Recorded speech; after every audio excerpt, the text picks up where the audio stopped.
Welcome into NFM TV. I'm your host, Greg Sher. In the annals of mortgage and real estate coaching, he is a first ballot Hall of Famer.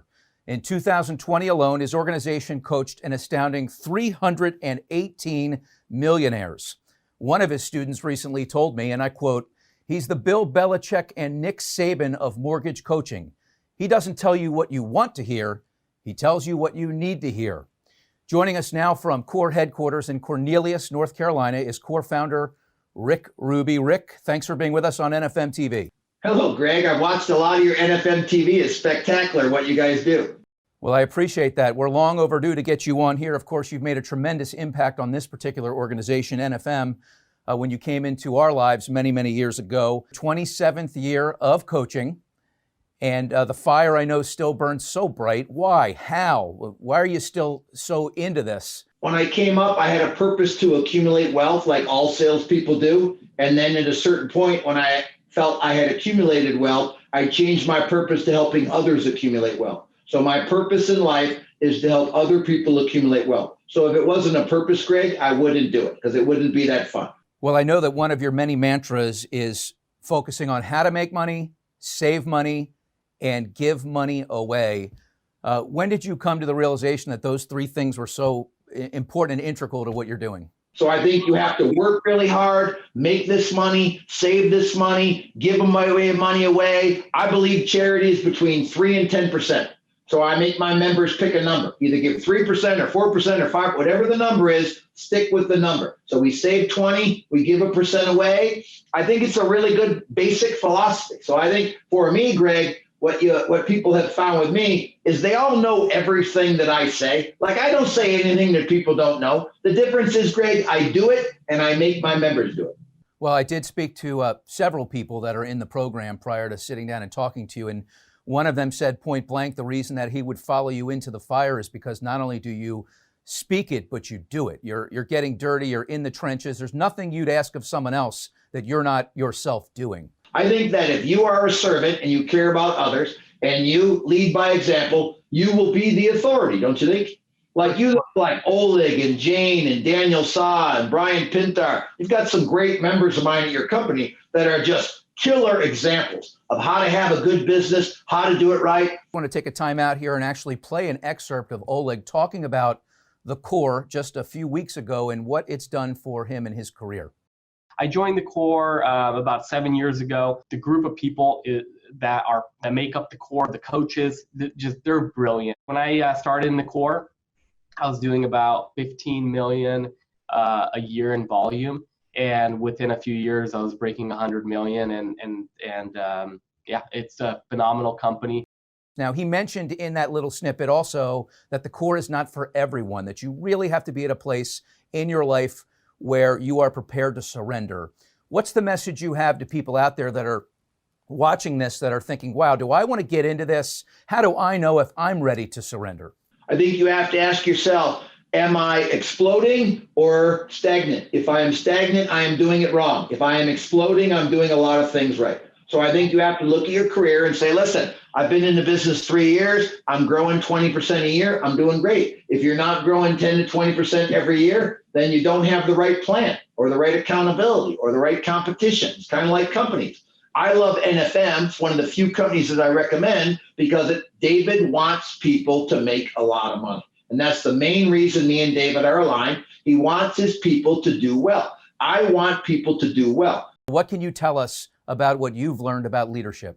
Well, I don't think I'm a very good leader. I think I'm a really good coach. In 10 years, I'll probably be a really good leader. Right now, for me, coaching is about making sure somebody executes the play properly. Leadership is more about influence. Like I hope to influence people, but I'm really going to make sure they execute the play I call. So I consider myself more of a coach than a leader, but I think leadership boils down to servant and example. I think if you're a servant and you put other people's needs first, you're a heck of a leader. I think you're very humble, and I think a lot of people would say that you are the most incredible leader they've ever seen. I want to ask you a question because you said as you go along further in your career, you'll become a better leader, and you're right up against a big milestone in your life. You're turning 60 years old. So, are there any takeaways from your 50s that really stand out, and what do you hope to accomplish here in this next decade?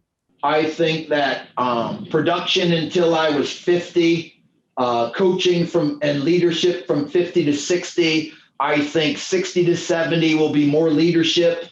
I think that you have to keep evolving and growing and improving yourself to be able to improve others. The digital transformation we're going through right now, all of the companies that are going public, that are taking on more money, the larger companies like Zillow that have an eye on taking over all the realtors. I'm sure that'll never happen in its entirety, but how do you see the business changing when you're all about the relationship with the realtor, but if they're driven to a platform where there's less money to go around and it's more dictated to them, how will that impact originations in 5 years, let's say? In 5 years, 40% of all loan reps will still be here, and they will be making a fortune. They will deliver a better experience to the client, and the realtors will trust them. Building realtor trust is it. I will always be in business in the mortgage business. I will always be in business in the mortgage coaching business, but I will not be for everyone. I will be for the ones that want to create a great client experience, that want to cater to the client, cater to the realtor, bring the realtor a lot of value, help the realtor make a lot of money. There will always be a place for that group, a slice of the pie. Let's talk about your leadership experience, because you just said that you're not cut out for everyone necessarily. How would you describe the way you coach? Raise your hand, you want to win, surrender to my authority and my process. Okay. You got to first say what? I want to what? I want to win. I want to have my best year ever every year. Rick, you will get me there. I will do what you say, when you say to do it. That's my style. So from the outside, Rick, looking in, you're very serious. So what are the moments when you let your hair down?